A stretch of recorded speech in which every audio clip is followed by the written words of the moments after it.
Kumusta? Kumusta ka na? Okay. Ikaw. Para pala sa'yo.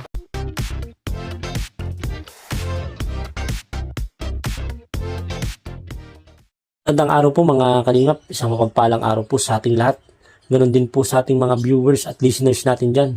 Lalong-lalo na po sa ating mga bayaning OFW, mabuhay po kayo. At ngayon po mga kalingap, pag-uusapan po natin ang part 17 at kung papaano nila na miss ang isa't isa. Yan po ang ating tatalakayin at pag-uusapan. At syempre, kung bago ka pa lang dito sa aking YouTube channel, maano pong paki-like, share and subscribe.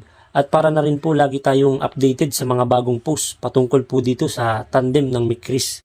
At bago po tayo magbigay ng ating komento o opinion, tapusin po natin ang kabuuan ng video. At suportahan po natin sina Kuya Bal at Kalinga Prab sa araw-araw ng pagbibigay ng saya at tulong. At syempre, ganahan pa po sila gumawa ng maraming pagtulong para po sa ating mga kababayang kapuspalad.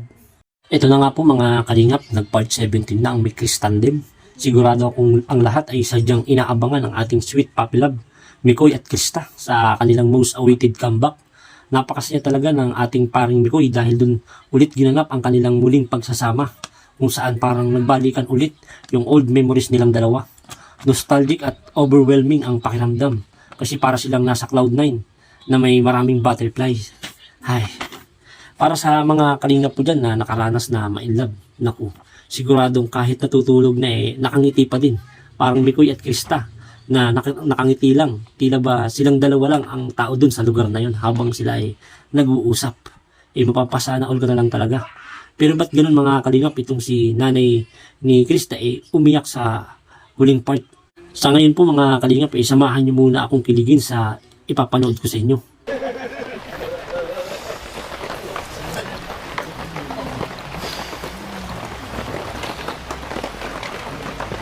Kumusta? Kumusta ka na? Okay. Ikaw. Para pala sa'yo. Oh, thank you. Parang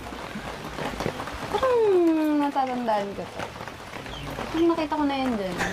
Sino yun? Kasi wala bigla, tsaka nakita mo yung panahon, di ba?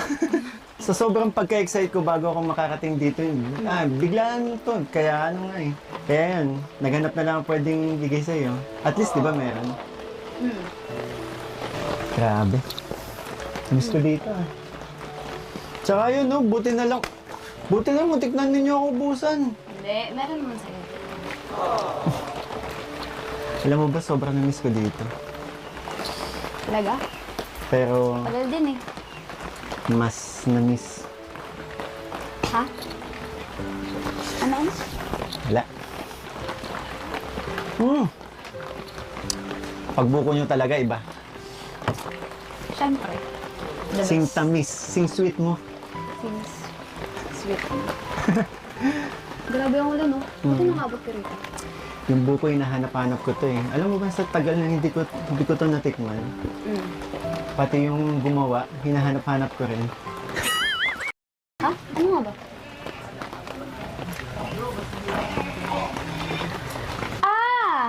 Happy 5th anniversary sa atin. Sa tandem natin. Sabi ko nga. Di ba? Speaking of musical tandem, alam mo pinaka-namimiss ko? Ano? Yung boses mo. Ay! Nakalimutan kong mag-ready. Grabe ko naman. Sa Mick Chris and sa mga sponsor nito, maraming salamat. Hindi ko pa sinasabi pero sa tingin ko matutuwa nito sila nanay, sila Chris and sila. Ano yan? Sabihin mo na! Yun na bro, sa'yo na to. Ay! Medyo makapal lang bro, Kapal. sorry. Ay, grabe. So ito po, meron dito from Tita Maria Cabrera. Nagbigay siya ng 10,000 para sa lupa ni Krista. From Seth Napang, another 10,000 sa lupa po ulit. From Team Milk Tea, 12,900 para sa lupa po yan ulit. From Tequila Ram, 40,000 pesos para sa lupa po yan ulit. At ito pa, from Tita Lenny and Tito Nicolay Moise. 50,000 para sa lupa ni Krista. Maraming salamat po. Kaya naman pala mga kalingap, napakalaking blessing pala ang natanggap ng pamilya ng ating minamahal na si Krista Jane. Ang sarap isipin na matutulog ka ng walang pangamba dahil iyon na ang kinatitirikan ng iyong tahanan. Ika nga lahat ng hirap ay may sarap, kaya kapit lang mga kalingap. Bago po matapos ang video mag-iiwan ang inyong kalingap GP ng wow o words of wisdom. Patuloy ka lang magsumikap at umasa kang magbubunga din ang iyong paghihirap. Yun lamang po mga kalingap. Salamat po sa panonood. Naisipan ni Kalingap Ram, bisitahin namin ikaw dito. At matagal na rin. More than a month, di ba? Mm-mm. Namiss tayo dito. Namiss natin lahat dito. Namiss namin, di ba? Eh, ano yun? Kasi mawala yung lamig. Siyempre, pag malamig, masarap. Mas matamis. Okay lang. Alam mo, kanina pa nga ako pinagpapawisan kahit malamig yung panahon. Diba? Teka, okay ka lang ba? Kanina ka parang nawawala ka sa sarili. Ano nangyayari sa'yo? Paano kasi? Oh. Parang sa tagal natin hindi nag-vlog, parang first time lahat sa akin. Di ba nagpa-practice naman tayo, di ba? Nagkikita naman tayo doon. Pero syempre iba yung ganito, di na tayong dalawa nakakapag-usap. Sa ganito lang tayo nakakapag-usap, di ba? Okay. Kasi doon, pag nasa practice tayo, hindi mo naman masyadong kinakausap. Hindi mo naman masyadong pinapansin. Alam mo, syempre, nandun sila, kuya. Unang-una sila, kuya. Yung mga kay Angel, yung mga gay boys. Syempre, hindi naman yun, makikisama. Kailangan natin makisama. Kasi, So paano naman ako? ha? Di ba? Ang dami kaya mga kuha sa atin na hindi mo ako pinakausap. Magkapartner na tayo, Oo. Ganun, di ba? Tsaka isa pa, nagpunta tayo dun para mag-practice di ba? Sa bagay. Pero alam mo, sobrang nagpapasalamat ako. Kasi Kasi, kahit matagal na tayo hindi nagkikita, yung turingan natin, yung banding natin, yung samahan natin, parang dati lang. Sorry medyo nawatalo-talo ako. oo, kanina pa. Pansin ka rin kanina pa. Kanina pa ako Ano nangyayari natitense sa'yo? na. Tanda mo ba nung unang beses tayo makita? Yun lang yung nararamdaman ko ngayon. Bakit?